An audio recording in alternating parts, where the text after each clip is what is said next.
Le terrorisme islamiste a à nouveau frappé la France, après avoir frappé il y a quelques semaines d'autres pays, l'Allemagne et d'autres pays aussi. Les choses se sont jouées de façon extrêmement brève, dans un délai très très court, puisque l'individu est allé pointer comme il devait le faire, puisqu'il était assigné à résidence et il avait une obligation quotidienne de pointage au commissariat. Il arrive à 14h26, mais il ne va pas pointer. On voit que déjà il y a une dimension sans doute psychologique dans ce dossier-là. Il repart et tout va se jouer finalement en une dizaine de minutes, entre 15h40 et 15h50.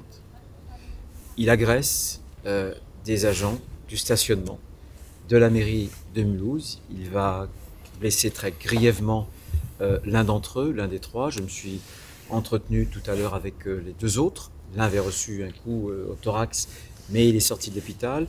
Et leur camarade est encore à l'hôpital. Il a été touché à la fois au thorax et puis à l'aorte. Aujourd'hui, au moment où je vous parle, sa vie n'est pas en danger, mais il est grièvement blessé. Et donc, on est à 15h40. Ensuite, il va rencontrer, on ne sait pas encore si la victime qui est décédée, 69 ans, de nationalité portugaise, on ne sait pas s'il s'est trouvé par hasard sur son chemin, ou on ne sait pas si il a fait un acte de bravoure en s'interposant. L'enquête devra sans doute le déterminer. Et puis les policiers municipaux. Les policiers municipaux, à 15h50, donc 10 minutes après les premiers coups, vont l'intercepter. Ce que je veux dire, c'est qu'ils l'ont fait avec un sang-froid absolument remarquable. Absolument remarquable. Parce que l'individu, évidemment, était très très dangereux. Il était armé notamment d'un couteau, mais aussi d'un tournevis. Et il s'est dirigé vers un policier qui a sorti son arme. Il a sorti son arme. Il n'a pas tiré. Il n'a pas tiré parce que son camarade l'a prévenu. Il y avait un environnement, il y avait l'heure, beaucoup de monde, le marché. Et il a préféré ranger son arme et ils l'ont neutralisé avec une matraque. Ça témoigne d'un très grand professionnalisme. Ça témoigne d'un grand sang-froid et de beaucoup de courage. Et c'est à ce titre, en ayant encore une fois une pensée pour cette personne, 69 ans, portugaise, qui est décédée, sa famille, qui va connaître la douleur. Mais je veux vraiment ce soir rendre hommage aux policiers municipaux. J'étais hier en Drôme et je ne cesse de dire que la question de la sécurité du quotidien, c'est une question du continuum de sécurité qui intéresse tout le monde, les gendarmes, les policiers nationaux, mais aussi les policiers municipaux. Et là, évidemment, on l'a vu de façon flagrante. Voilà, c'était déjà ce message que je voulais apporter aux côtés de Madame le maire, du côté du préfet et des parlementaires, à ces policiers qui ont été extrêmement valeureux.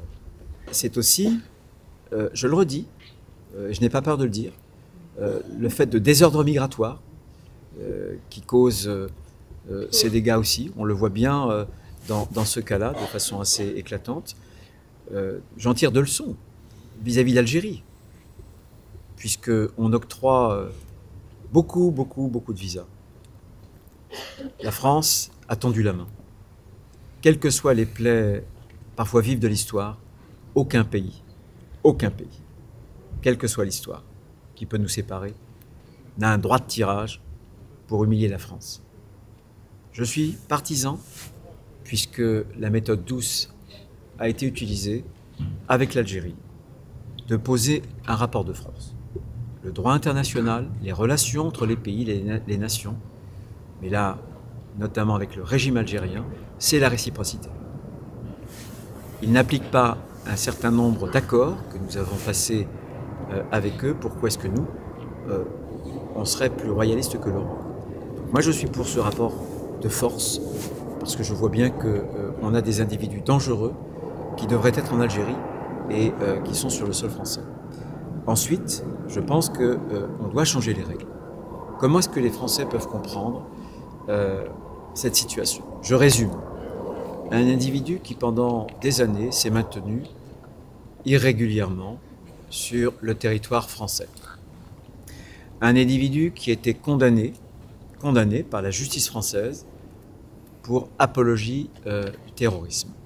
Et un individu qui avait un profil psychologique particulier puisqu'il avait fait l'objet, dans le cadre de son arrestation, d'une expertise, avec donc un expert judiciaire qui avait détecté un profil schizophrène.